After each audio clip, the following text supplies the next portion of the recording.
Hello, everybody, and welcome to National Apprenticeship Week webinar with Jobs for the Future, JFF, where we'll be celebrating and discussing diversity, equity, inclusion, and accessibility for registered apprenticeships. And we'll be spending some time today kicking off and launching our National Center for Diversity, Equity, Inclusion, and Accessibility in Apprenticeship. So thanks for making the time to join us today. My name is Eric Selesnow. I'm Senior Advisor at JFF. Jobs for the Future, and I lead our Center for Apprenticeship and Work-Based Learning. On this last day of National Apprenticeship Week, we're so pleased to have a robust and highly skilled group of folks to talk about these issues, both an employer roundtable, and the Secretary of Labor will be joining us at some point for a conversation today. So we want to thank you for joining us. And, you know, it is Modern Apprenticeships for a Modern Age, Employers Advancing DEIA, Diversity, Equity, Inclusion, and Accessibility in the U.S. Registered Apprenticeship System.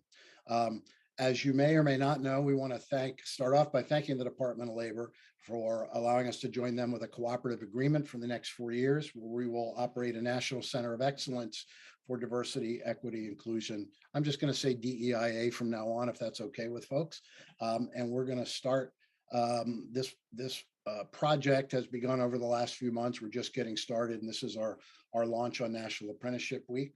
I'll be joined today by our CEO, Maria Flynn of JFF, the Secretary of Labor, Marty Walsh, Josh Johnson, who's our project director for our DEI project, John Ladd from the Department of Labor, and a fabulous group of employers for a roundtable conversation. So bear with us. We appreciate you making the time. We'll probably be a little bit less than 90 minutes, and we're so grateful that you could join us today. You know, there's a lot of conversation about DEI, and there has been for the last few years in the apprenticeship space. There are equity gaps. The country has been doing better over recent years about closing some of those gaps. There's still rather significant gaps for women in apprenticeship, and some challenges with other populations and people of color. We hope to be able to develop some really good data for the field and some really good tools, resources, fact sheets, and a number of activities to convene people to have these conversations about improving equity, recruitment and attraction talent strategies, and how companies can put into action some of the things that they've been talking about the last couple of years on DEI issues, but particularly for the registered apprenticeship system. We see so much opportunity now, given all the labor shortages, the so-called great resignation that's going on, dislocated workers, re-engagement, people going on to new careers. We believe that apprenticeship and other forms of work-based learning really are the key to the upskilling the nation's workforce for the next 25 or 30 years. I could go on about these issues forever, and many of you who know me will absolutely understand that, but I won't do that because, again, we have a great group of folks here that we want to talk to. I do, however, want to give a little bit of housekeeping for a minute or two before we go to Maria. So I've already welcomed you. I also want to encourage you all to use the live chat on YouTube. After 2 years of being on the pandemic and Zoom and everything else, I'm sure you all know how to do that, but we'll be taking questions and answering as many as we can on the chat. So please don't be shy. Feel free to send us your questions. After this is over, you'll receive a copy of this recording and some key resources that will email you over the next few days.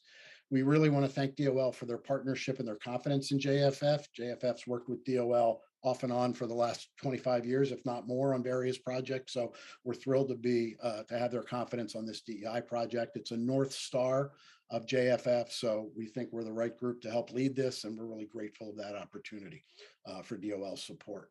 So our agenda I've already been through, and I think you know, we're going to do some beginning remarks and comments, and then we'll move in to our employer roundtable, which I think is going to be the highlight of the event pretty shortly. And then we're going to talk at the very end about an employer pledge we've come up with, where we can work to engage more employers across the country as a unified network to drive issues of DEIA and registered apprenticeship. So we'll be talking about that shortly. Right now, I'd like to introduce you to my fabulous CEO, Maria Flynn. Maria Flynn has been around the workforce system for, I won't say how many years, but almost as many as mine. Maria hails from the great state of New Jersey, and she spent a lot of time with DOL, I think 11 or 12 years, Maria. She's become a great thought leader across the country in all things workforce, education, and innovation. And we're thrilled to have her as our CEO and thrilled to have her join us today. So with that, I'd like to turn it over to my CEO, Maria Flint. Maria? Great. Hi, everybody. And thanks so much, Eric, for the great introduction. And I just want to say how appreciative I am of Eric's leadership. The Center for Apprenticeship and Work-Based Learning at JFF has just grown so much and generated so much impact over the past couple of years under his leadership. So thank you for that. And a big thank you to the whole JFF team that is really working so hard to scale registered apprenticeships across the country. And I am really thrilled to welcome all of you to this exciting and very timely event as we are wrapping up National Apprenticeship Week. So thank you so much for joining us. And I just want to spend a few minutes just setting the stage for the conversation and the context in which we're doing this work. So as we all know, there are millions of workers and employers around the country who are still impacted by COVID-19. And we hear every day that skilled labor shortages are increasing around the nation. And so we have policymakers, employers, and workforce organizations who are looking for training and education solutions to help workers and employers regain their economic footing. And during this really unique labor market dynamic, I think one that is very different than any that I've seen in my workforce career, that's for sure. And as our country emerges from the pandemic, we're also at a moment where conversations and actions in our country are deeply underscored by a heightened urgency around equity and social justice. And those are themes that are critical to our mission at Jobs for the Future as we work to drive equitable economic advancement for all. And so we are here today to highlight the important role that registered apprenticeship can play in addressing the gaps in the labor market and can serve as a key driver of equitable economic advancement. So we also know that apprenticeship isn't new, but thankfully it's becoming more of a mainstream solution, and that acceleration and the scaling that's occurred over the past couple of years is really heartening to see. And we know that it has been proven to be one of the most effective ways for workers to learn the skills that their employers need. And as we move as a nation continuously into the future of work, we know that more and more workers are going to have to be constantly learning and upskilling as the nature of jobs and occupations and industries continue to evolve. And I think registered apprenticeship is really a perfect example of how this can work. It's used to train individuals of all ages, tenures, and skill sets in a number of growing industries. And we know from decades of work that apprenticeship can really provide critical on-the-job training for a generation of workers who have been displaced by the pandemic and need to retool for new occupations and industries. But, and here's I think the big but, is that while the model has proven to be adaptable for the evolving demands of the new economy, it has really lagged in its efforts to similarly evolve to reflect the needs of an increasingly diverse workforce. So as the US charts a path forward to an inclusive recovery, policymakers, business leaders, and labor leaders really have an opportunity to rectify the history of racial and gender inequity in apprenticeship as well as the broader workforce. And employers are going to play a vital role in transforming apprenticeship into a system that works for everyone. And we know at the end of the day, this simply isn't going to work without the employers. And I'm looking forward to hearing the employer conversation that we have coming up in just a few minutes. And through this new cooperative agreement that JFF has with the US Department of Labor, our organization is well positioned to help employers drive this transformation. We have been really pleased to see the administration's early actions to advance not only registered apprenticeships in general, but specifically the diversity and equity shortcomings that have gone on for far too long in the nation's workforce and apprenticeship systems. And all of us at JFF have been really pleased with Secretary Walsh's leadership on this issue, building on the great work that he did on apprenticeship when he was mayor of Boston. And I personally also want to call out John Ladd's continued leadership as administrator of the Office of Apprenticeship. John and I have been toiling in these workforce development fields together for a long time, and it's wonderful to see his continued leadership and the work that he is pushing forward. So as we gather here today and we think about, what actions we're going to take when we leave here, I really want us to think about the shifts that we have to make both in policy and practice to ensure that every American worker can benefit from the types of economic gains and workforce outcomes that we know apprenticeships are capable of producing.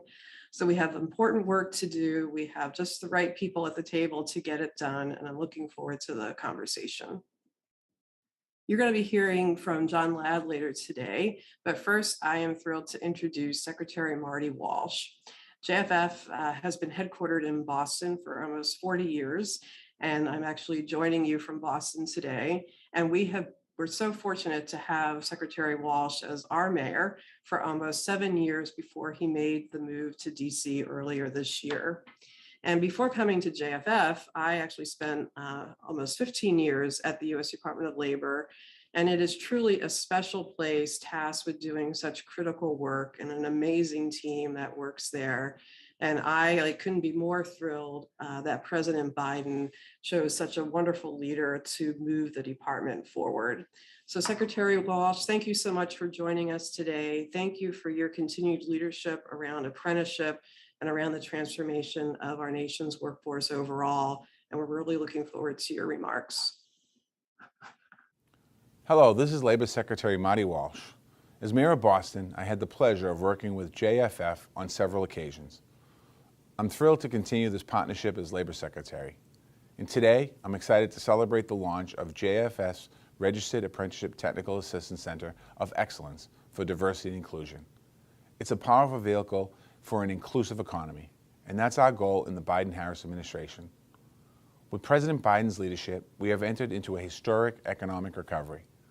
But as the president says, we cannot return to the old normal. We have to build back better, more just, more fair, more inclusive, and more resilient. So I'm focused on empowering all workers in America. That means good jobs that pay workers a fair wage and help them save for retirement. It means access to high quality, affordable care for your family. It means reliable support in place to help workers through hard times. It means expanding opportunities for folks who have been historically underserved and marginalized. Equity is at the center of all of the administration's efforts. Our goal is to create an economy that invests in the promise and potential of every single American, no one left out and no one left behind. An economy that makes it easier for families to break into the middle class and stay in the middle class. The President's new infrastructure bill, along with the Build Back Better agenda, will help create millions of good-paying jobs. And we're focused on making sure there are training resources in place so underrepresented populations can get access to those good jobs. That's why we're doubling down on a workforce model that delivers results, and registered apprenticeships is critical to this work. We must fix the historic equity problems in registered apprenticeships by opening up opportunities to underrepresented groups and addressing occupational segregation. The fact is, registered apprenticeships can be a powerful tool for addressing inequities in our labor market and education systems. So we must build a system that reaches more workers and more industries. To begin this important work, we have invested nearly $31 million through cooperative agreements to establish 4 registered apprenticeship technical assistance centers of excellence. This investment will allow us to provide technical assistance to apprenticeship programs, and it includes the partnership we have launched today with JFF on diversity, equity, and inclusion in registered apprenticeship. This center will help open up registered apprenticeships to women, people of color, rural communities, justice-involved individuals, and people with disabilities. I'm glad there are some great partners attending this event to get this important work moving. I'm grateful for your business pledge to advance diversity, equity, inclusion, and accessibility in the U.S. apprenticeship system. The employers who signed up are taking an important step. They join a community that believes in removing barriers to success for underrepresented populations and believe that an inclusive workforce is a stronger, more resilient workforce for our economy. They will gain access to support, practices, and tools to help them uphold their pledge. And today we call on all employers and labor partners to join us in doing their part and to expand diversified American apprenticeships. We have a lot of work to do, but we have a historic opportunity to rebuild our economy with equity at the center. I look forward to hearing from you about supporting your progress on building an equitable registered apprenticeship system and a stronger economy. We appreciate your partnership with the Department of Labor, and thank you. Thank you for those outstanding words. We really appreciate it. Maria, that was very moving. We appreciate your broad remarks, and Secretary, always appreciate hearing your perspective on these issues. Without further ado, I want to talk a little bit about why we're here today. A little bit more, I should say, about why we're here today with our DEIA cooperative agreement with the U.S. Department of Labor. I mean, what's interesting the last few months in this country, within the first 20 minutes, I'm only slightly exaggerating, but within the first 30 days, President Biden was in office. He addressed a couple of executive orders to apprenticeship and to diversity, equity, and accessibility throughout the country, throughout the workforce, and also specifically with apprenticeship. So we're thrilled that that sort of leadership is driven, and the Secretary is driving that for the administration. So this cooperative agreement that we got with DOL, that we'll be working very closely with DOL on. And many of you know there were 4 centers of excellence funded by the Department of Labor on several different issues. Ours is the diversity, equity, inclusion, and accessibility stream. And so that's what we'll be focused on. And what I want to do is introduce to you one of our newer staff members, who is our project director for this cooperative agreement and grant. And we brought in several new team members and expanded our staff to do this because this is a rather significant effort. And we did a national search, talked to a whole lot of folks, a whole lot of really good folks, and we landed on this fellow that you're seeing on your screen momentarily, Joshua Johnson, from the great state of Wisconsin. Joshua was the state administrator for the state of Wisconsin. He was a former apprentice himself. He knows how to write a set of standards. He knows how to address the specific and granular work that you do on the ground every day, but he also knows the policy angles, policy issues, both the state and federal level. And I should say he's been a leader and a very interested person and leader in the DEI issues with apprenticeship in Wisconsin. So I want to turn it over to Josh to just give us a couple of minutes, just a wide overview. There's more information on our website you can get, but to talk a little bit more specifically about the project before we move into our roundtable. Josh? Yes, good afternoon, everybody, and definitely happy National Apprenticeship Week. Welcome to the last day of National Apprenticeship Week. It's been a fantastic week so far. Thank you, Eric, for that very honorable introduction. I've appreciated joining JFF and joining the work that we're doing here to continue to push the workforce forward, and especially with the focus on DEIA. So just want to talk a little bit about the goals that we have here with the DEIA Center and kind of what pushes those, as Eric talks about the North Star. What's kind of the North Star for us as well within the DEIA Center. So what are we doing? What are we working to build? That's the question that we get asked a lot, when we have conversations. We're looking at the system level. We're talking about the system level. We're trying to give a voice and representation and leadership of those underserved communities within the apprenticeship ecosystem, to give them the accessibility, to make those access points visible to them, where they've either been hidden or non-existent for far too long. We're at the worker level, looking at those apprenticeship opportunities to help with creating family-sustaining wages and opportunities for continued professional growth. We're also at the employer level. There's no such thing as an apprenticeship without the support of our employers. And what we're trying to do there is, it's simple. Help create workforce programs that build diverse recruitment pipelines so that we can get individuals into apprenticeship, get them into those family sustaining wages, and give that voice. Make sure that it's inclusive, not just diverse, but inclusive.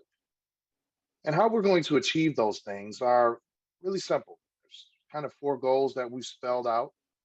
Number 1 is to expand our employer capacity to deliver those inclusive RA programs.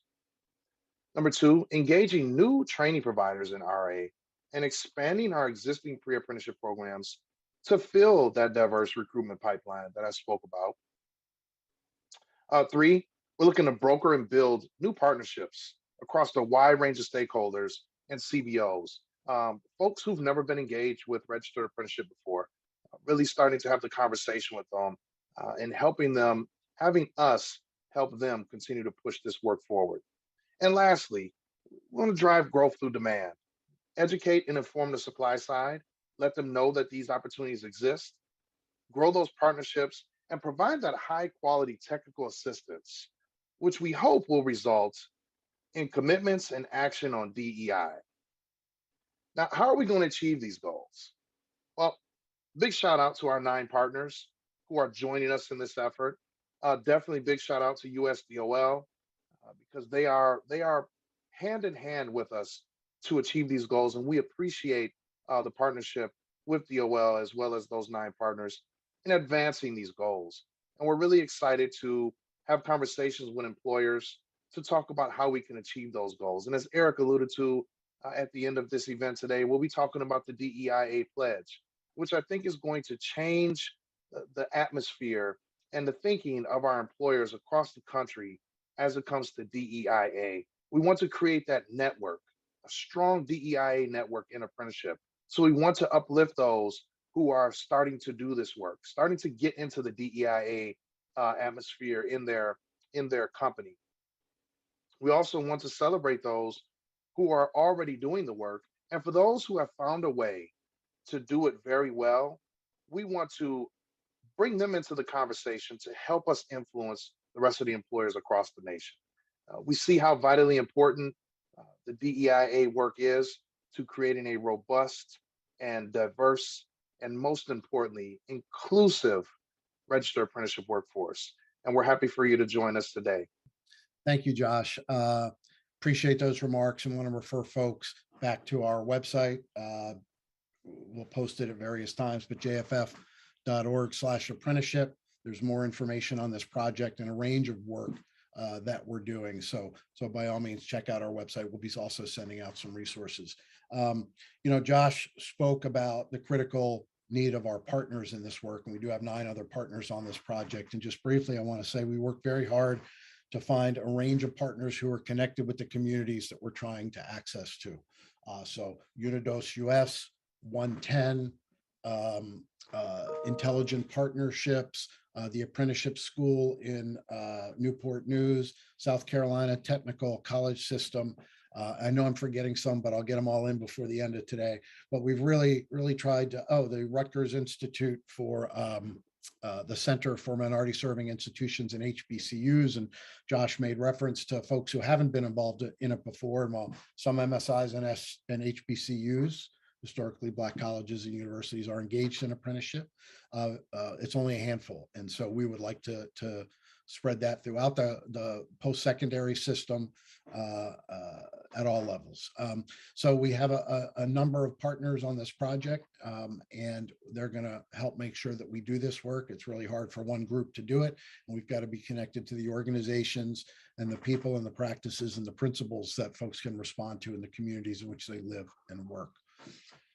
There's employers are really trying to do a lot on this space, but we're really going to focus on apprenticeship and, whether it's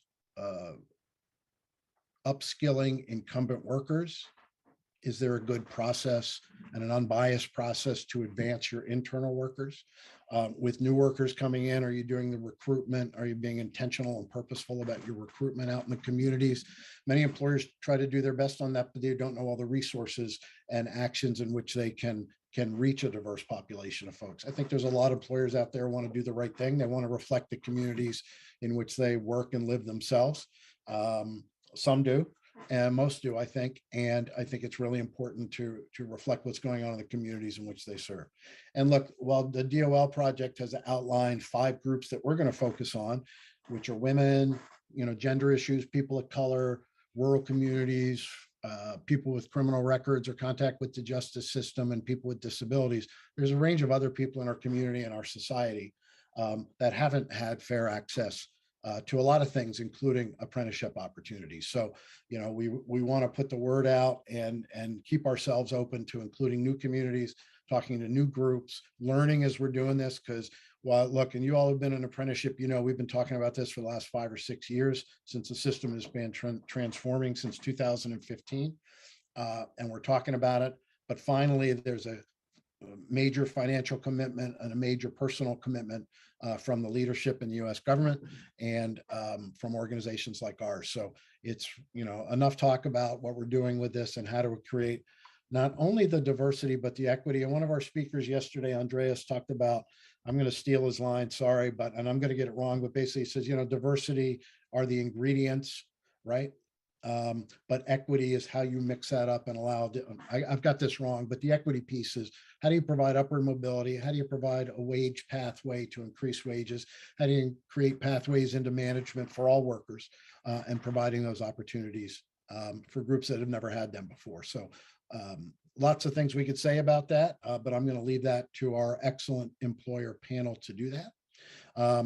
I would like to begin and pivot to that right now. And I'd like to start by introducing John Ladd, the administrator of the Office of the Apprenticeship of the U.S. Department of Labor. John, I don't know how long you've been there, but many years, doing a great job. John has led the department through a sort of a major transformation of apprenticeship that started in 2014. John toiled away in the Department of Labor pretty quietly for many, many years. And then in the last 7 years, since apprenticeship has finally gotten the priority it deserves, John and his team have been creative, innovative, and really working hard on trying to meet the political vagaries of this, but also just stay true to the law, to the content, to what registered apprenticeship symbolize and represent. So John, thanks for joining us. I'm also going to, and you can come up on your screen a video, and Joshua Johnson, you can too, as we pivot to our roundtable. Really quickly, for our roundtable team, I just, again, want to thank these folks for joining us. We're joined by Dr. Alexander Alonso at the Society for Human Resource Management. You all know it as SHRM. Many of you probably out in the audience have some SHRM initials at the end of your name. Let us hope so. And they have recently developed a nationally recognized registered apprenticeship program in HR. So this is clearly not your grandfather's apprenticeship system, but new. We're also joined by Dr. Christy Schuter McGuire with the Wistar Institute in Philadelphia. Christy is involved with a biomedical project that you're going to be hearing more about. We have Nate Butt. Nate is with Quad. They're a global graphics firm out of Wisconsin. So Nate, thanks for joining us. Henry Hurt is with Hurt Electric. They're a union apprenticeship electrical operation also in Wisconsin. It's been around for many, many years. And Henry, thank you so much for your leadership and participation. And then we have Irma Oakland with Bitwise Industries. Irma's had a very busy day with apprenticeship and the secretary. And Irma, we're pleased to welcome you today and learn a little bit more about Bitwise Industries. So I think I got everybody on our group. Oh, and did I get Karen King? Sorry, Karen from Mississippi Prison Industries Corporation, and who's doing some really unique and interesting things behind the walls of a correctional industries operation in Mississippi, and we'll hear about that towards the end of this program. Really interesting work for a population that many of us on the call are concerned about. With that, I think I'm going to turn it over to John Ladd and Joshua Johnson to facilitate the roundtable. Gentlemen. Great. Thanks, Eric. Hi, everybody. Again, my name's John Ladd. I'm the administrator here at the Office of Apprenticeship at the U.S. Department of Labor, and just so thrilled to be part of this panel today and co-moderating with my good friend and colleague, Joshua Johnson. So we've got a great panel here and really excited to get into this conversation. DEIA is a huge priority for this administration and for the department, and specifically for our apprenticeship as well. We know we have some big challenges on the DEIA front, but we're optimistic and excited about the opportunities of addressing those challenges and working so closely with JFF Center for Diversity, Equity, and Inclusion. We think this is the moment and this is the opportunity to really make significant progress on reaching our goals for diversity, equity, and inclusion. So Josh, I'll turn it over to you for any opening remarks, and then we can get into our panel. Thank you, John, and thank you as well. We are really looking forward to this conversation. And I think without further ado, we should just jump right in and start having a conversation with these experts across the country. Absolutely. So I think we want to start with everybody kind of introducing themselves. I know Eric provided quick introductions, but if you could each tell us quickly a short overview of your company and a little bit about your registered apprenticeship program. So I think we're going to go to Sherm first. Dr. Alonso. Thank you, John and Josh, and please call me Alex. Dr. Alonso is my grandfather. He was a pediatrician. So one of the things that I think about specifically when I think about this is SHRM represents close to 1.6 million HR professionals in the US alone, close to 12 million in terms of what we have to offer across the globe. One of the things that strikes me, though, is the HR profession as a whole has actually become very much homogeneous in terms of its makeup. And part of what I mean by that is we find that most of the people who are in HR are actually white females. And in specific, what we found is that there are many levers that really play an important role in helping diversify the profession and offer opportunity to the profession. And so one of the things that strikes me is we built our HR apprenticeship program in large part to ensure that we were meeting all the components that were necessary to build a better HR profession, build better workplaces, and offer people opportunities that they might not have. But more importantly, we were also being very intentional in thinking about how we draw diverse candidates into that pool, that population of HR professionals, because we are so homogeneous as a profession. Yeah, I think you're on mute, John. Oh, so sorry about that. Thank you for that. We're going to come back to you and pick up on some of those themes, but we'll go next to Dr. McGuire at the Wistar Institute.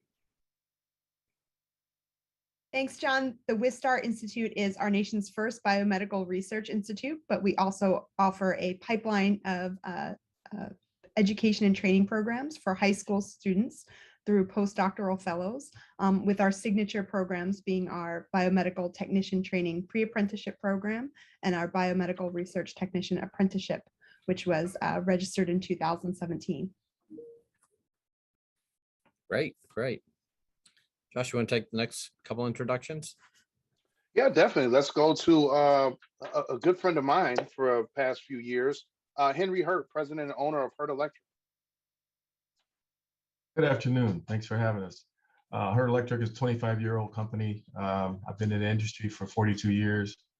I currently co-chair the Wisconsin Apprenticeship Council, and we work with the Milwaukee area electrical JATC in our recruitment of apprentices.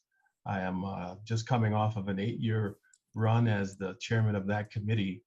I was quite involved in the reinvigoration of really pointing towards apprentices in the diversity, equity, and inclusion type scenarios that we're talking about now. And we work with pre-apprenticeship organizations also to encourage those persons that we see are going to be a good fit for our industry. Fantastic. Thank you, Henry. And Irma, who ran maybe across the hall, down the street, or wherever it was that you ran from after your great event this afternoon. Welcome, and please introduce yourself and share a few words with us. Yeah, thank you for that. It's been a big week. My name is Irma Olguin. I'm the co-founder and co-CEO of Bitwise Industries. We're headquartered in Fresno, California, and began our work there about 9 years ago. Quickly finding that the way to really diversify the technology industry and to catalyze an industry with all of its high growth, high wage jobs in a place like the Central Valley, the way was going to be paid apprenticeships, and registering our apprenticeships at the federal level, being the largest tech apprenticeship in the country, has been a real interesting ride. And then, of course, National Apprenticeship Week being this week, there's a lot going on, but I'm really excited to be here and have this discussion with you all. Thank Great. you, Irma. Right, and next I think we have Nate Butt from Quad. Thanks, John. Quad is Wisconsin-based, as Josh referred to a little while ago. I'm a director there in production support. One of my roles is to oversee our apprenticeship program corporately. Quad is a marketing solutions company, but it has a foundation in print. We just celebrated our 50th anniversary. We have 15,800 employees in 49 print facilities worldwide. Quad has been a registered apprenticeship sponsor for over 20 years. We're primarily in the industrial trades, training our personnel to maintain our large manufacturing platform.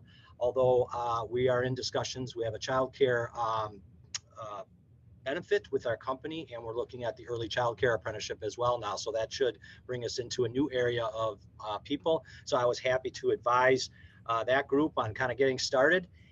We currently have in our industrial sector about 100 apprentices. That can flex year to year. We're in 6 states and 11 of our locations, and each year we grow into 1 or 2 more locations.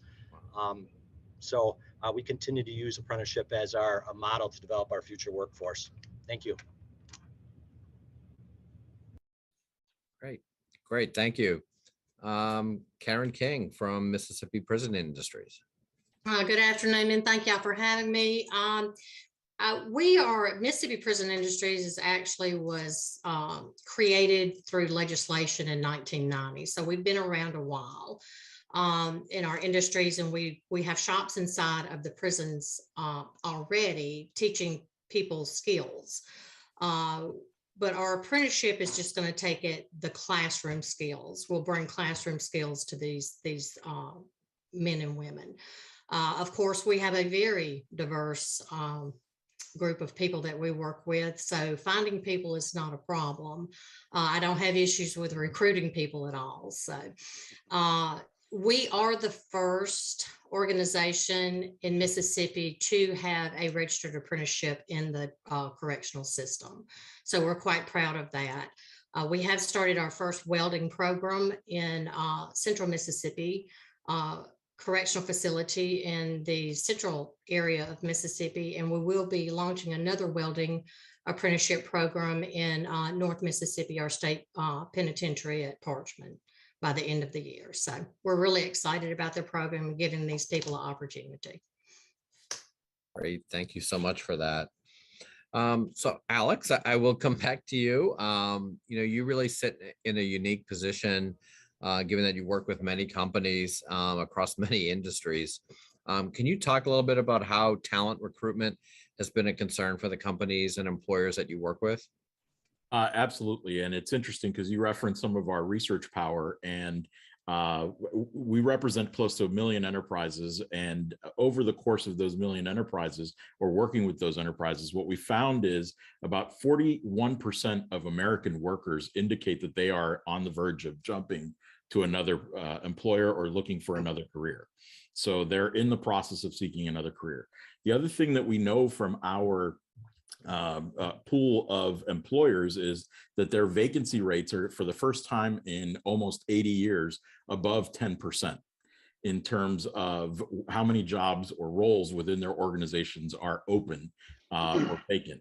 In addition, we're also seeing that from panels of employers that we keep, the top 2,000 employers, we see that they are reporting in some industries and in some roles that the vacancy rate is over 25%, meaning that a quarter of the jobs that they have are open. What's scarier, though, is they don't know how to source the talent they need to fill these roles, right? They continue to run into a variety of different kind of options that they might consider. And one of the ones that keeps coming up or is salient in terms of what they're looking for from a talent perspective is thinking specifically about how they make the talent that they need, as opposed to sourcing the talent that they need. And we see this repeatedly, where opportunities like apprenticeships, opportunities like externships and internships play a vital role in helping upskill or reskill not just the workforce they have, but a new workforce that they're looking for. And this is manifesting itself in a variety of different ways. We're seeing, for instance, employers as a whole are also looking at a new arrangement or a new compact with candidates that says, just come on board And if after a year we can't come to a solution, or we can't have established the right set of skills for you that fit the organizational need, then we'll look at where it is that your relationship goes with us. But there is this new kind of movement that we're seeing amongst employers.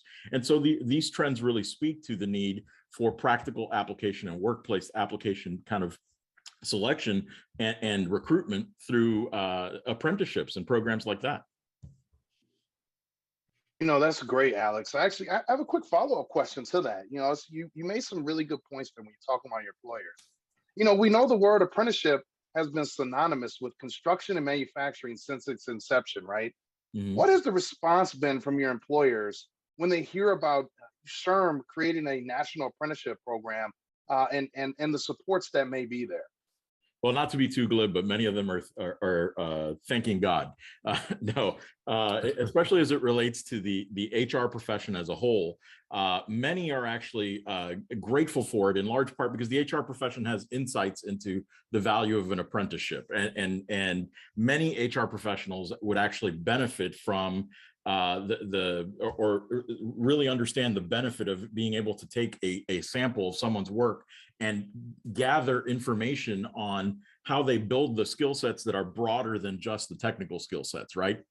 So we see this repeatedly where HR professionals understand the value of competency-based kind of development or skills-based development, and they leverage or would love to leverage an apprenticeship. So we've seen a great response from the HR profession as a whole as it relates to an apprenticeship to HR. But I will say, Josh, there is some sobering information here, and it shouldn't be sobering, but it does reflect itself in terms of what we're learning. Whereas employers really still do carry some myths as far as it relates to apprenticeship. And you referenced, for instance, most of them thinking of it for trades and vocations and things like that, where we are seeing now that the perspectives of employers are shifting, but it's not moving as quickly as we'd like. Really interesting. We could talk about that probably for another 10 minutes here easily. But I do want to turn a little bit more now towards DEIA issues. And question for you, Henry.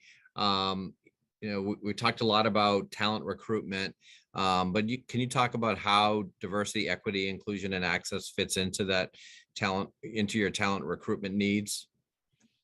Well, we're all looking for the same kind of person to hire. We all want the best and the brightest. We want them to have skills that we can use immediately. We want them to be able to apply the things that we train them how to do, as Alex was talking about, assessing their skills or helping them to gain those skills. Well, it's important that we get the exposure to, as employers, we get exposure to the different persons or types of persons that are available to do the work that we need them to do. And then it's important that the workers that we have get that same kind of exposure, because everybody does not have the same working experiences, the same working skills as somebody who's been working in the industry for 10 years. They don't even have the same skill set. If you took two persons, same age, same town, they will not have the same experiences. So you put those two persons together, the difference in their experiences for work and their cultural experiences is a great positive. You just have to make sure that you create an environment so that those experiences and those cultural differences can be a positive for everybody, not just for one, not just for two, but everybody has to experience that. So when you talk about those kinds of things, it has to be more of a positive than a divisive thing. So if you make it an intentional hire, you're building this group of diverse people so that you can then put them to work and experience the successes that they would have. So we have to realize that they don't look the same, they don't think the same, and they definitely don't have the same goals even sometimes. But to put together a work crew of persons that can get done what you need to get done, the thing that they all should have in common is the work that has to be done. But when you appreciate the different ways to approach it, that is where the diverse thinking and cultural experiences and the equity you have to weigh there. I call it there is a gross equity that they have. If they've worked somewhere else before, they bring you a gross equity because they've got experience already. But the net equity is those little things that they already have done that they bring with them that you can grow on. And that's the key. If you don't include them, you miss all of that. So my goal has been to try to find those persons with those diverse experiences and the different cultural experiences and that, because that's going to improve my company as a whole. Henry, you make a great point. And, as we start to talk about and really focus on DEIA, I want to open that question up to any of the other panelists. How has DEIA been an important concern for your company, and what role has it played in your talent recruitment strategies? Please feel free, anyone else, please feel free to jump in. I think for us at the Wistar Institute, it hasn't just been a concern for our biomedical research institute, but it's really a concern for the whole, biomedical research and really STEM industry in general, to really, open up STEM and recruit more diverse individuals. So, one of the things that we've been able to do at the Wistar Institute is partner specifically with colleges, like community colleges and historically Black college or university, Cheney University, where the students don't have access to those hands-on laboratory experiences that they need to be able to get positions and move on to higher education in STEM. Great, thank you. Thank you so much. Did anybody else want to, share a quick thought about, how it's been DEIA has been an important concern?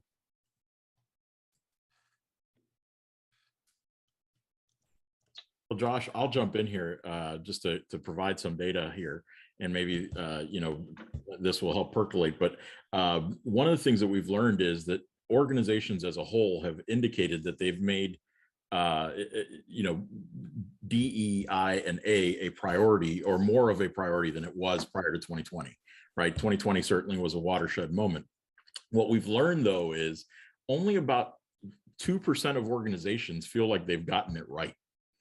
Like they've really done what they could have done to really focus on it. Now, 33% of organizations say that they've gotten it right in one area. But what's most impressive is they don't even link some of the things that we're talking about here today to DEI and A initially. They have to be prompted to do that. So I wonder if there's an opportunity for us here as we think about this to really kind of foster that thinking by prompting the employer community. That's great. Great point. Absolutely. So I'm going to go back to Christy here. Christy, you started to talk a little bit about it, but can you tell us a little bit more about how Wistar has used apprenticeship as a strategy for the attraction of diverse talent, and be really curious in what you think is unique about the apprenticeship model and makes it really a powerful tool in helping companies to diversify their workforces.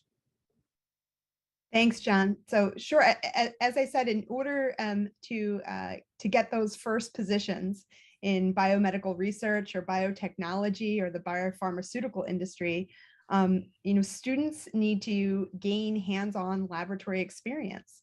And students at very highly selective universities have the ability to do that, whereas students at more open access institutions like community colleges don't have that opportunity.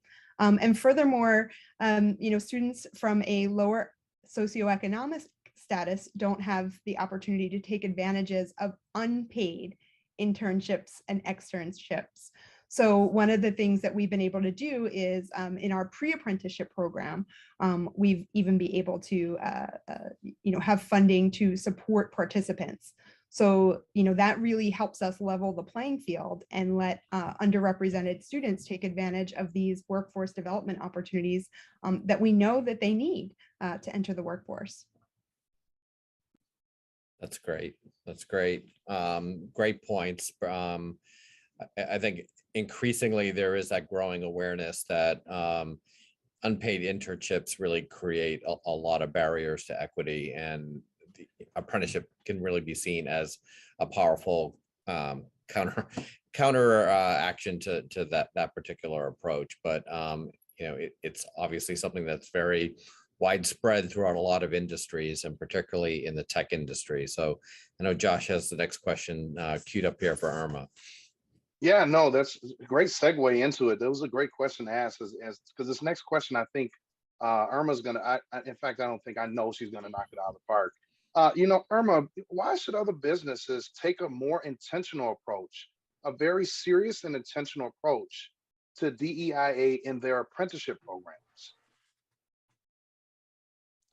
I think that there are a lot of ways to answer that, Joshua, and I appreciate the question, but I think let's bring it all the way back to just the human level. When we really talk about DEI and A, we're actually just talking about our friends and neighbors, right? We're not talking about strangers. We're talking about folks that we went to school with. We're talking about folks that maybe we worked at, that our first fast food job with. We're talking about human beings. And so if we really are interested in a just and equitable world that includes all human beings, then of course hiring and the ability to access opportunity are going to be top of list, right? These are the things that we're addressing. I think really that Christy made a really solid point here, and I know that others have echoed some of the sentiment, but the idea that only if you can give your time away for free do you get to access opportunity is a really great way to just stay on the same hamster wheel that we've been on since 100 years ago. And so the idea that paid apprenticeships can be that leveling force that causes us to include, again, our friends and neighbors in accessing opportunity in whatever your industry of choice may be, really is, it shouldn't feel as profound as it is, but I think what we're seeing is this cultural shift in the way that we think about who is going to have these jobs, where are they going to take place, and what we're about to embark on, I hope, with National Apprenticeship Week and other efforts is not just a cultural shift, but now a systemic shift. Now it's in the water. Now we know that we have systems that we can act on and change if we want to sign up to live in a different future. Thank you. Thank you so much for that. I got chills from that when you said that. Now, so I'm going to pause those chills for a second because Irma, can you share the Bitwise model with us? I mean, unless it's patented, protected, it's under a secret vault, please share your model with the nation. No, I'm happy to. And in fact, this is something that we're really open-handed about at Bitwise, in that we have something that we know works and that does scale. But even if we were able to 100x what we do today, we still wouldn't meet the labor shortage in the technology industry, nor would we diversify the industry as quickly as we would want to see it diversified. So we're happy to share what we do with anyone who will listen. And I'll put it really, really bluntly in sort of a short format here, but we began in Fresno, California, which is an ag-driven stretch of land. We produce between 20 and 30% of the world's food. Agriculture built these places. And that's really great. Love and honor our legacy. But like so many other American cities, we've got industries that are aging or changing or modernizing in ways that the jobs that my grandparents held are not available to me any longer. And so what we wanted to do is catalyze the technology industry in our hometown. And to do that, we knew we had to focus on 3 really specific things: technology education that meets people where they are, and in particular in our hometown, that means the sons and daughters of migrant farm workers; the industry itself, which is the job that you get once you access that skill; and then where it all takes place, those 3 ingredients. And when I say where it all takes place, I mean, if you actually obtain a skill in the technology industry and you're able to get that job, do those people, that new technology workforce, do they dream of going somewhere else, or do they stay in their hometown?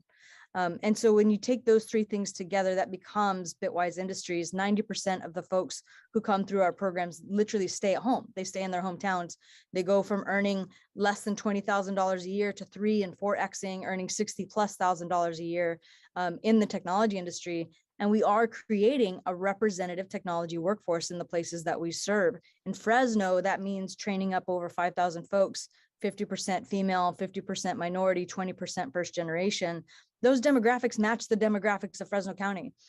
So when we think about expanding our model across the nation, as we are poised now to do, what we're looking for in each place are, who are the folks who are not being invited to the most exciting segments of our economy?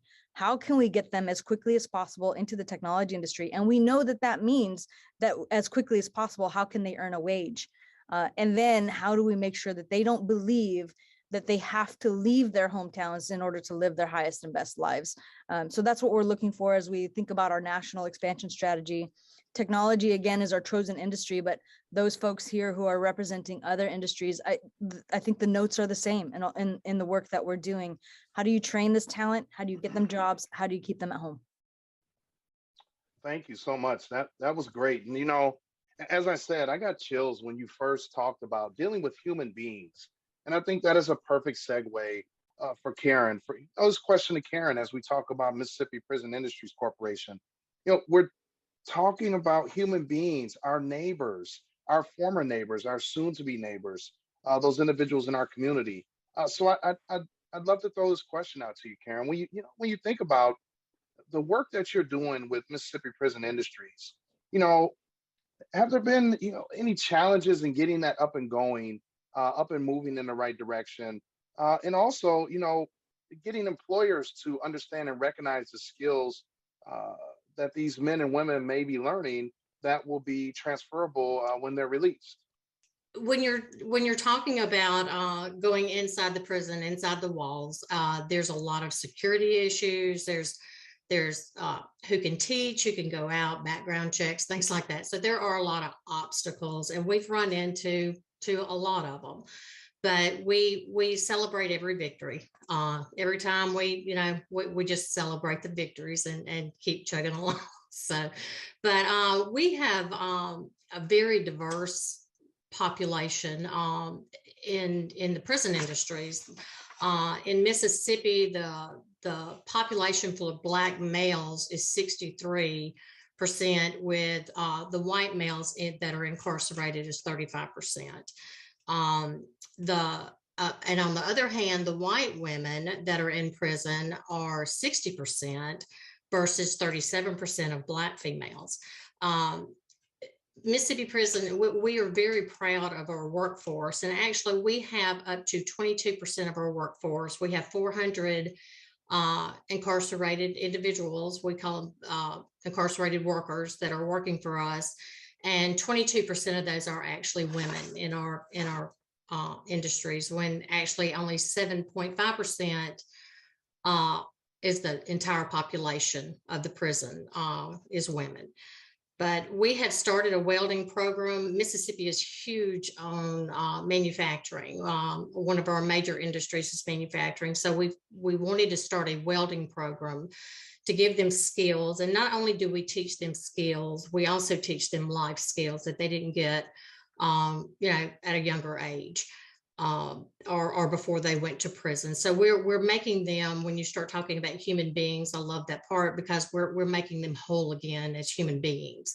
Not only are we giving them skills to get a job, to keep from going back to prison and making a decent living, we're actually making them whole. So it's very exciting for us. We would, like I said, we've got one welding program right now, and we're starting another one by the end of the year in our state prison up north. Fantastic. Yeah, the aspect of human beings, many times we forget that. So, definitely praise you. And you celebrate those victories, no matter how small or big they are, you continue to celebrate them. And they're so meaningful and impactful in individuals' lives that, it's the thought of it is just, like I said, it gives me the chills. I just want to throw this to Eric real quick. You spent some time in corrections. What are your thoughts on, what Mississippi Prison Industries is doing down there? Well, I just, because having spent over 20 years working in prisons and jails, this is really critically important work. And the reason it is because every state's got prisons and jails, right? You got 600, 700,000 people getting released from federal and state prisons every year. And you have 10 or 11 million people going in and out of county jails, right? At the community-based level.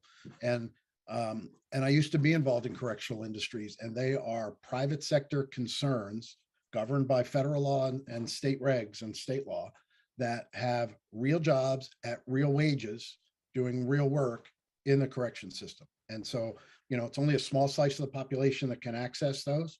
But many of these, they manufacture furniture, they manufacture computer parts and components, they work in partnership with the private sector, and they have to get a prevailing wage or close to it. Most other jobs in prisons and jails are 37 cents a day, $2 a day. These are wages. So, Mississippi, like every other state, has a correctional industries program, which is a very specific thing. The feds have it, Unicor. And John, I know that Unicor in the federal prison system has been doing apprenticeships for years. So it's great to see states get in this game. And I know a few states have tried with apprenticeship. It's hard to do, man. Having worked in those places, it's really hard to do. But the fact that you've come to JFF to help get some technical assistance to get that apprenticeship set up within your state is really a huge deal that you've done. It's really leading in this field. And why it's so great that you're on here is hopefully it'll inspire some other folks across the country in their correctional industries programs to do this. Because you get into two outcomes of this, right, Karen, and that I want to ask you about. And then Irma, I also want to ask you a question relative to this. One of them is you're prepping people with apprenticeship skills and credentials, so when they transition out, they're going to have access and opportunity employment. But the other thing that you mentioned, we spoke earlier today, was turning some of the lifers who ain't going anywhere, I hate to say, into instructors, right? We have some very, very talented individuals that have been welding for years in these programs. We actually have, we're going to start a women's welding program as well. The Mississippi Department of Corrections is working with us as building welding simulators. Mississippi Prison Industries is actually building welding simulators for the programs and stuff within the Department of Corrections that they'll be able to move from facility to facility as they do these programs. But yes, we are training our lifers. It gives them a purpose.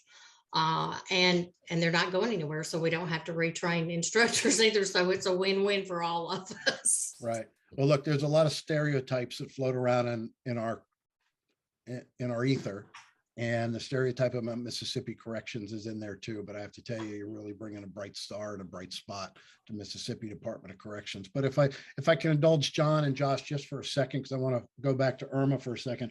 Irma, and all the communities you're serving, some of these cities and towns that are not your LAs and Chicagos and New Yorks, but they're your Fresnos, Toledos, and other cities. Everybody and their brother either has somebody who's been incarcerated, put on probation, some sort of contact with the criminal justice system. It's the way of life. And in many cities, it's a majority of the workforce that's out there. Has that presented a problem for the IT industry, for the folks that you recruit? How are you addressing that? Or are you just treating everybody the same? How is that working out within your industry? And I'll sort of open that up for all of you. Yeah, I think that I'm super grateful for the opportunity to respond to that. I think it's a really big question that we do face in the places like Fresno and Toledo and these other what we call underestimated cities across the country, where the justice impacted or those who are part of the reentry population really do face a challenge about whether it's turning their lives around or becoming contributors to the GDP, et cetera. And what we have to ask ourselves as a society is, once somebody has done their time and served the sentence or gone through what they needed to go through in order to make amends to society, do we believe that or not? Do we believe that they are as deserving as the next person of a new opportunity? And at Bitwise, we absolutely do. Otherwise, what are we doing with our justice system as a whole? And so for us, we don't run into issues, especially in terms of ambition or aptitude. The reentry or population is just as capable as any other population as we serve. And we are really fortunate to be, in many ways, their first line on the resume in that returning population. And so once you have that line on the resume, especially because the technology industry is so evidence-based, Now they can prove to the rest of the world that they may know what they're talking about because they've got a body of work they can point to that says they know what they're talking about. And so we haven't run into issues in that regard. There are some very specific jobs in technology for which there may need to be a security clearance or a very specific, background check, et cetera. But that is such a minority of jobs, right? If you think about the labor shortage in technology, the average mind can make an above average contribution to the technology industry because of the gap that we have in labor. And so this is an opportunity for that untapped potential that exists in our justice impacted populations to really show up and make a difference, not just changing themselves, but the community around them for the better. Eric, I do want to add something to that, to what Irma was saying is, I think it's going to, I've got an HR background. And, before I came to work for Mississippi Prison Industries, I had a totally different view of hiring previously incarcerated individuals. It's going to take individuals to educate the public. We're going to have to educate the public that these people are probably going to be some of their best workers, but because they have more to prove.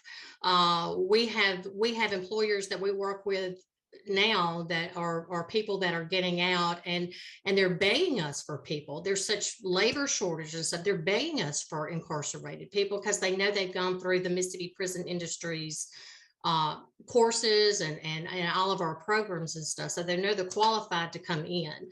So it's just going to take us as employers or people that are working with reentry to actually educate the public on it. I do want to chime in here and offer two stats that echo what Karen is saying completely, right? And we launched an initiative with the Business Roundtable last year. It was called the Second Chances Business Coalition. And one of the things that we learned from our research was that 76% of consumers rather back or frequent an enterprise that does in fact do second chance or fair chance hiring. They actually take it into account into their consumer decision making. The second thing is that 1 in 3 Americans have or know somebody who is been involved either in incarceration or judicial involvement. So to your point, Eric, earlier, everyone's encountered this. There's no running away from it. What we also know, though, is speaking to hiring managers and to HR professionals is 46% of them say that you are getting a better quality hire from someone who has been in an educational program, an apprenticeship program during incarceration or just after incarceration than you would if you were just taking somebody off the street. Those are all compelling points, and they build the business case for what you're describing. That's great. Really great conversation here, really powerful. I would just add that we do have a tremendous partnership with the Federal Bureau of Prisons, as Eric mentioned, and they've been a great partner in a lot of this important work. So we've probably got about 5 or so minutes left here. I want to bring Nate back into the conversation.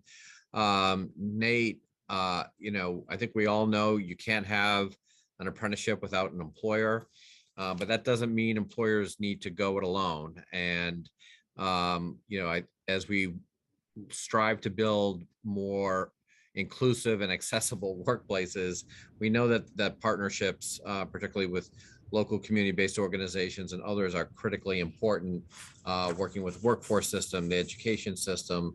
So I know you, as you've expanded your program across the country, can you talk about some of the partnerships that you build to try to leverage some of those resources and expertise, and talk a little bit about some of the groups and organizations you partner with?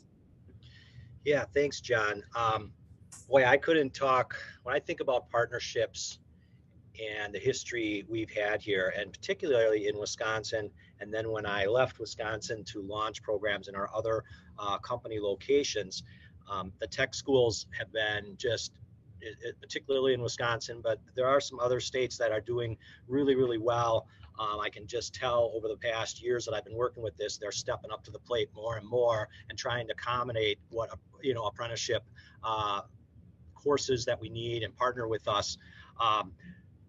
historically, at a high level, Quad, years ago, our founder made a huge investment at our local tech school to build a graphics center for training print people that were in print. You know, years ago, as I alluded to, our company was founded in print.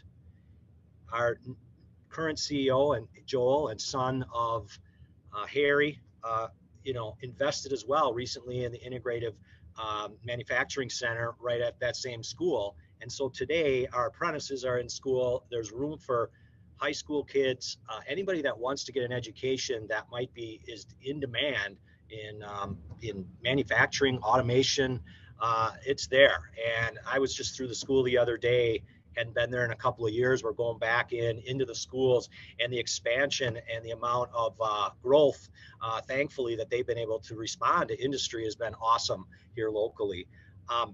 The other thing that I always talk about, and I work with Josh on some of this stuff, is I'm so thankful that Quad gave me the ability to go out and partner with other companies and share what worked for us. A lot of companies are hesitant. They don't have the resources to launch a program, or we alluded in this conversation, we've heard that, you know, there's these rumors out there about apprenticeship and, you know, that it isn't right. And I've been down the Milwaukee School of Arts. I referenced our daycare, early childcare program. It's just been a huge blessing for me to partner with other companies. Down the road, there's a company that brought me in a few years ago, and they wanted to start this, but they weren't sure. And all we did was exchange ideas, and we brought in our HR partners, and we just answered questions. And they became so much more comfortable going, okay, somebody else has been blazed this trail already. And that particular company, after they launched it, I brought our leadership and our mentors together with their mentors, and I just kind of kicked off the conversation, and they talked for hours about how to mentor and all the things that we've been through, we were able to share. So we've had some great partnerships as a company and many companies across the nation will be open, I'm sure, on this panel to, hey, if you need advice on apprenticeships and you're worried about, you know, this or that, we've been down that road, and we can help you out. The last thing, back to the technical schools, I forgot to mention, we're actually, and I gotta say, just Quad, we like to be at the cutting edge of stuff, ahead of the curve. We're in the schools now talking about the next generation, the struggles of reaching people that we haven't been able to reach. And it's not just a reshuffle of the existing programs, it's a total redesign. And I'm just thankful that I have a seat at the table, that I can suggest ideas, and the school responds. The schools are responding to, yeah, what do we need to do different?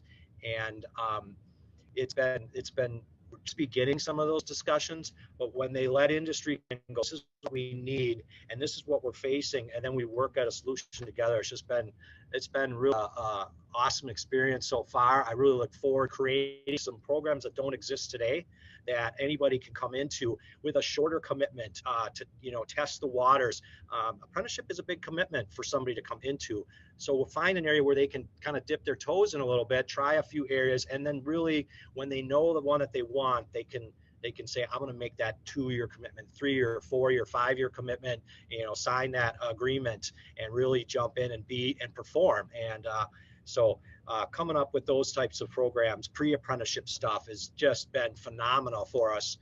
Can't say enough about it. I have conversations every day about hiring pre-apprentices and moving them around different aspects of jobs that we have to offer, and then giving them a chance to think about all of those and choose which one. And maybe they find out none of them are for me.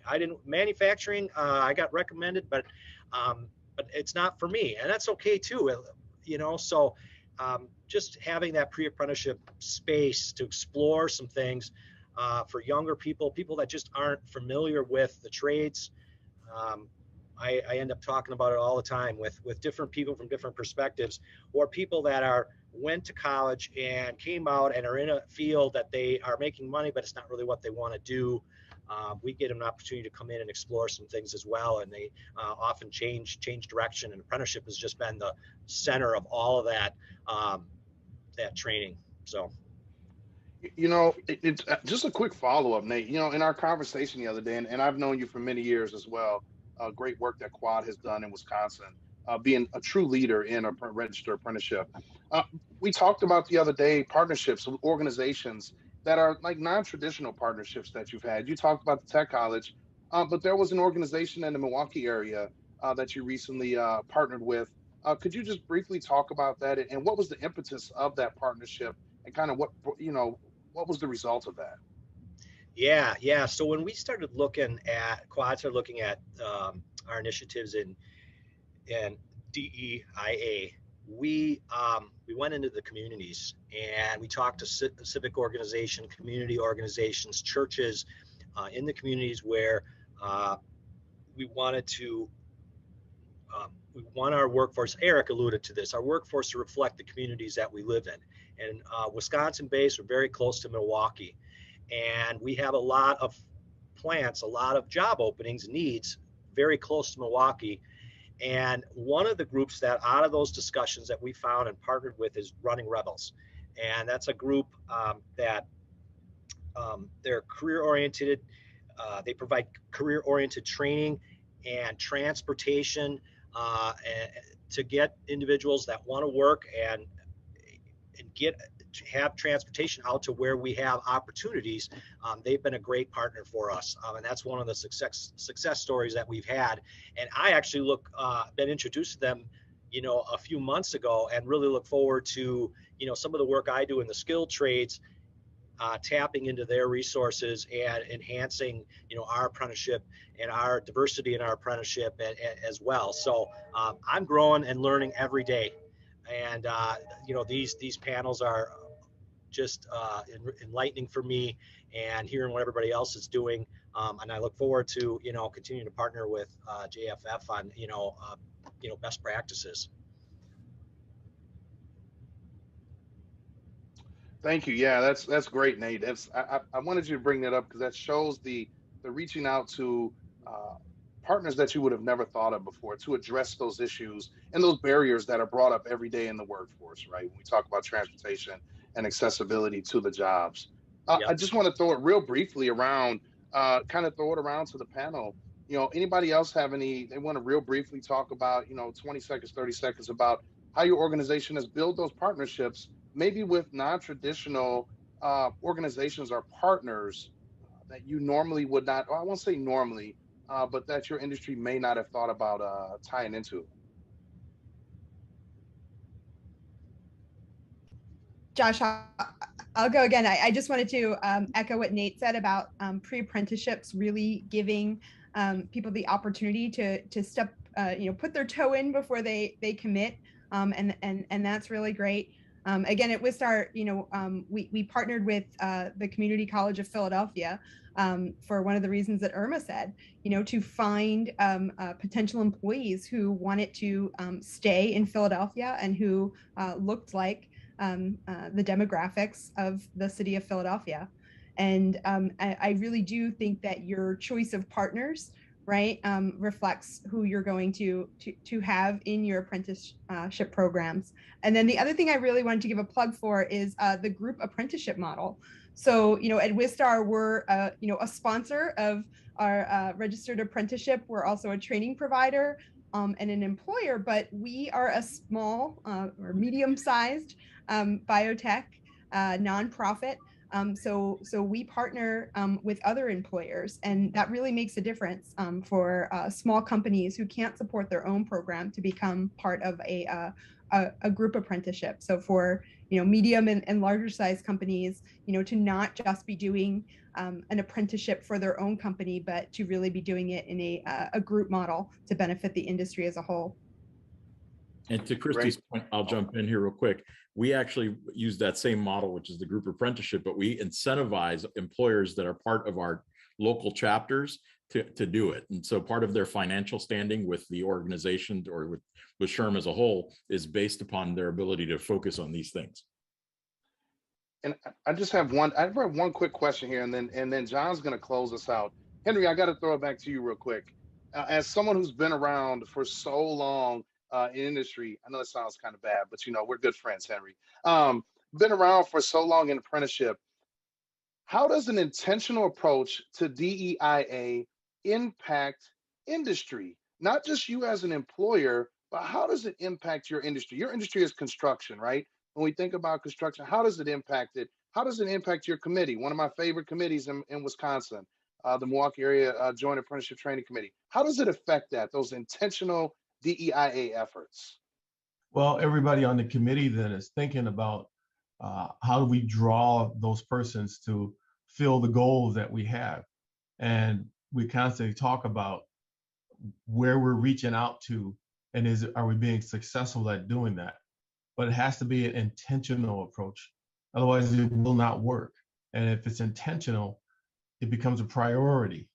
And then everybody fills in. And it's amazing to see how, as you make it an intentional goal of the committee, that idea spreads out to contractors. So when we're bringing people in as a pre-apprentice in that classification, we talk to them about, what we look for in that person. And then we help them get along so that we include them in our intentional approach to be inclusive and diverse in our workforce.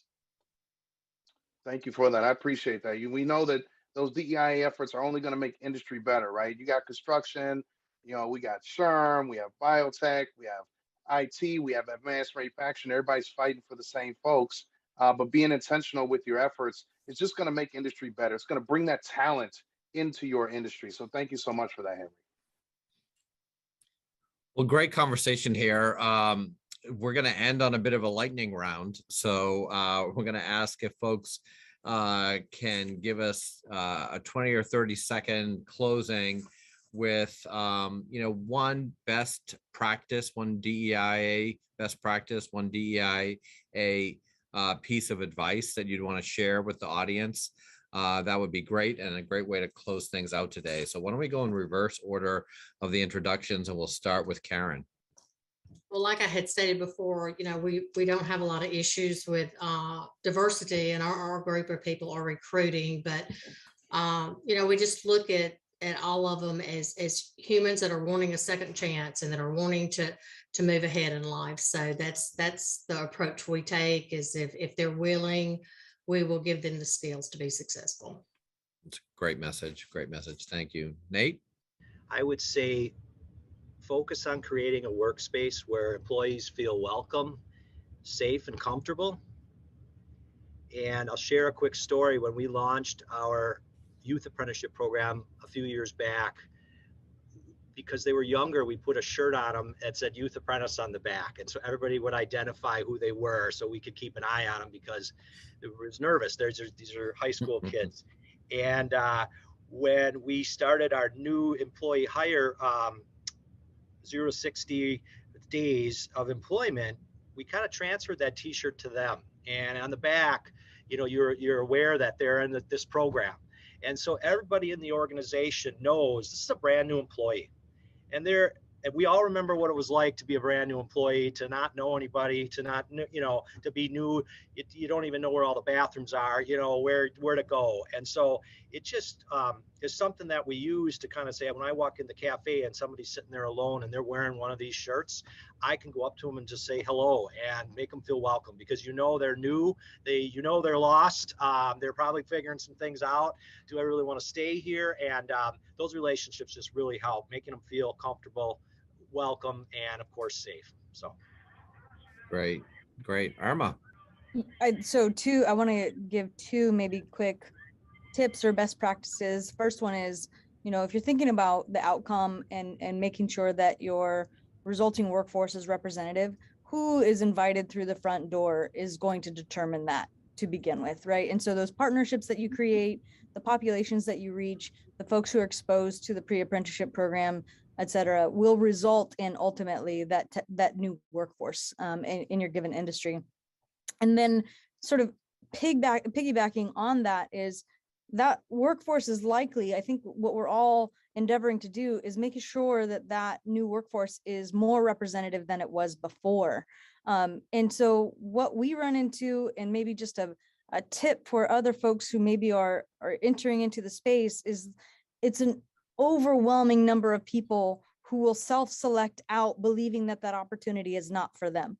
And so paying an outsized amount of attention to, as Nate was saying, creating that sense of belonging so that folks don't talk themselves out of an opportunity that's right in front of them. An outsized amount of attention to that, I think, is what will create that new, diverse, equitable, and accessible workforce for each of our industries. Great. Henry. Find out who the person is that you want to hire. Find out what they know. Let them know that you're there to help them to grow the skills that they do have to be the skills that you need to have more of. Never say you can't. Always say you have a place. How can you help me? How can I help you help me? I always think of it that way. How can I help you help me? Because then I'm not going to forget about you. I'm going to be always looking for a way to help you. Great point. Great. All right, Dr. McGuire. Thanks. Just echoing a lot of what has already been said. I think, the partnerships, opening up networks to people who don't have them without participating in pre-apprenticeship and apprenticeship programs is a really important aspect of workforce development, and continued support for individuals beyond the program. And then one last thing, especially with youth and with individuals coming out of the pandemic, really making sure the curriculum in the pre-apprenticeship and apprenticeship, and then the job that they're doing, people feel like they are making a difference. Great. And Alex, last word to you. So I'd argue that all the panelists have sort of captured what I would say, but the one thing I would ask as guidance to any employer is to think specifically about how an apprenticeship helps an individual achieve their desired career outcomes beyond just what they can do for an organization. And oftentimes I think employers have the unenviable task of trying to link it to organizational priorities as opposed to what the priorities of the individual might be. And sense of belonging is based upon the alignment of those two things. Great, great. Well, you all were fabulous. This was such a great conversation.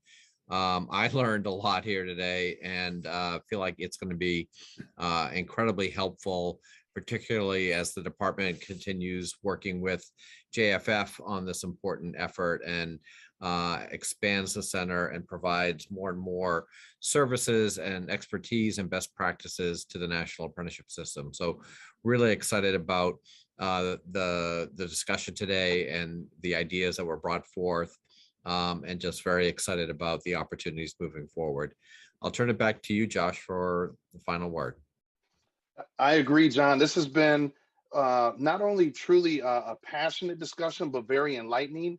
And I hope that everyone out there that's watching this, if you have questions, please feel free to reach out. If you're having thoughts, if you're having ideas, we want them. We want to continue to push this DEIA effort forward. We want to engage with you. So, definitely thank you, John.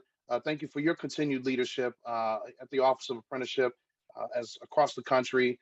And definitely thank you to JFF's leadership as well in these efforts to create not only economic empowerment, but to continue to advance the workforce. Thank you. This is Eric, and I'm back up. Thank you all very much for that fabulous conversation. I will just say that I'm sitting here scratching my head at this conversation on something that should be so natural, intuitive to many of us, but we're certainly put in this position by years of challenges throughout the history of this country.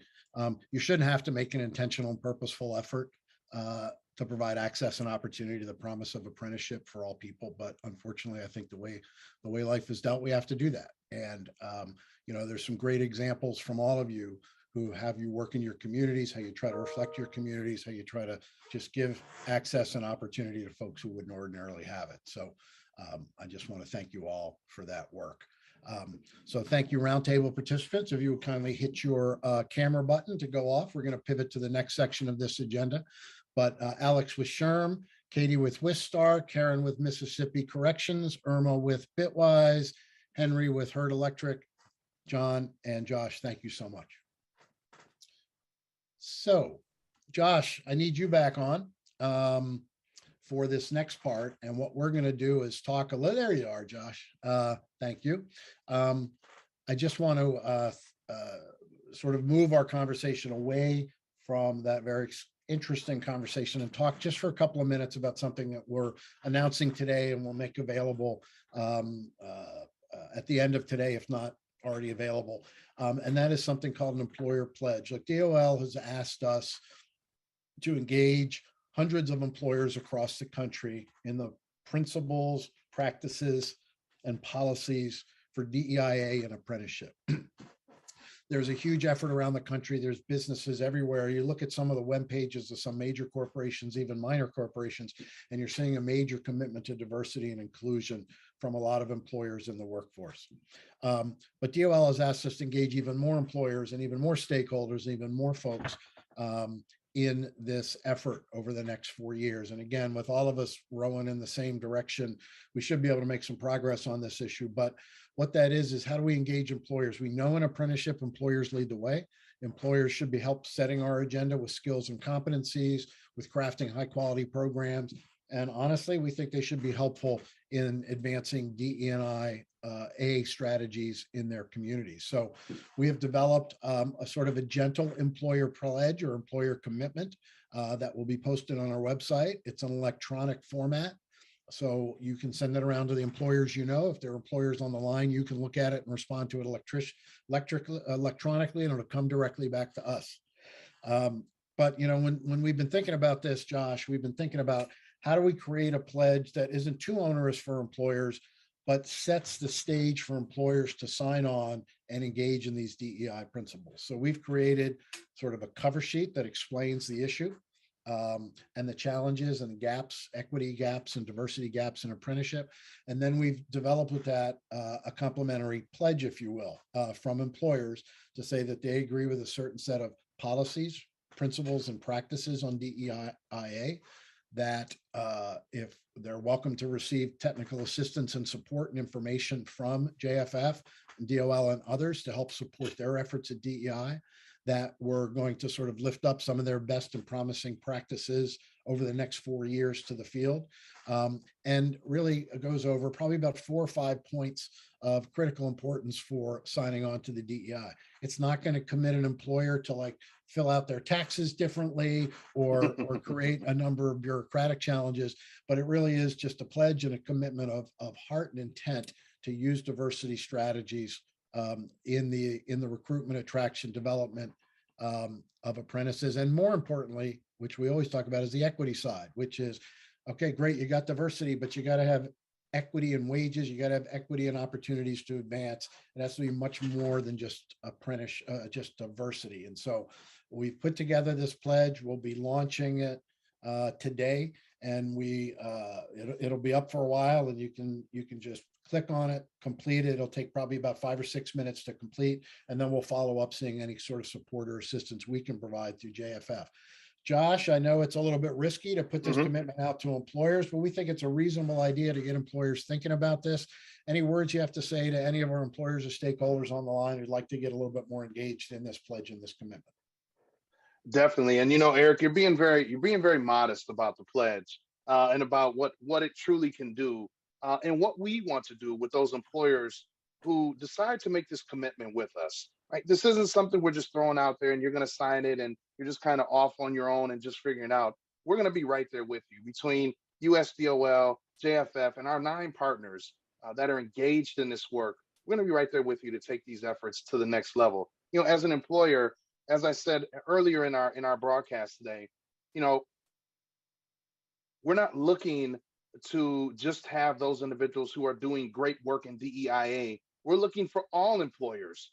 If you want to get started, if you've had struggles, if you've been doing it okay, but you'd like to learn more, and for those who have been doing a great job of it, we want everyone at the table. DEIA is not just a one employer, one size fit all conversation. It is a conversation that needs to happen with all employers, no matter the size, no matter the industry. And that's what we're hoping with the DEIA pledge today is, that we get those employers to engage with us. Yeah, and so that's a great point, right? We don't only want to preach to the converted, right? We had 6 employers on here today who all have different approaches and different views and different populations and different strategies they use, all centered around providing access and opportunity. But they all go about it a little bit differently. And but a lot of folks out there are just sort of toying with the idea of, gee, what are our diversity policies? How do we do that outreach? How do we provide equity? And they don't know how, or they haven't started. So that is an excellent point to make, that we want employers who are really good at this, those who are just getting their feet wet, and those who really want to learn and grow with us. And we will provide resources and fact sheets and convenings and trainings and sort of a menu or buffet of things that we can provide to employers to get them engaged, active, and up. And you know, certain populations, different regions of the country, different parts of the country have different demographics and different needs, and you know, there'll be different approaches. So we want to try to capture sort of a national landscape of that through these pledges and these commitments. So there's a website that we have that will be shared with you shortly, if not already. And we will get that website out to you, get these materials, and we'd love your help in enlisting more employers for the pledge. And, you know, maybe they could even identify a little badge that we'll give them, you know, somewhere publicly that they're committed to this DEI thing. And if they just Google or enter jff.org pledge, jff.org pledge, it'll take you right to it, and we can get started. Obviously, reach out to Josh or me or any of us at JFF for further information about it. Josh, I'd like to talk about this for about another hour, but we've overdone our time. We're probably going to get yelled at by our staff and our team. But Josh, I want to thank you. I want to thank John Ladd, all those employers, the secretary, Maria Flynn, everybody who's joined us today. We are officially launched as the DEIA Center of Excellence for Technical Assistance and Registered Apprenticeship. John Ladd, I'll just flag for you, that's a mouthful, and we hope to change the name to get a shorter moniker there. But we look forward to working with you and the folks at Labor across the country on this. So happy National Apprenticeship Week, everybody. Remember, we must provide access and opportunity to the promise of good wages and good jobs, and that's what apprenticeship can do. So on behalf of Josh Johnson and our team at JFF, thank you for joining us today. Happy National Apprenticeship Week.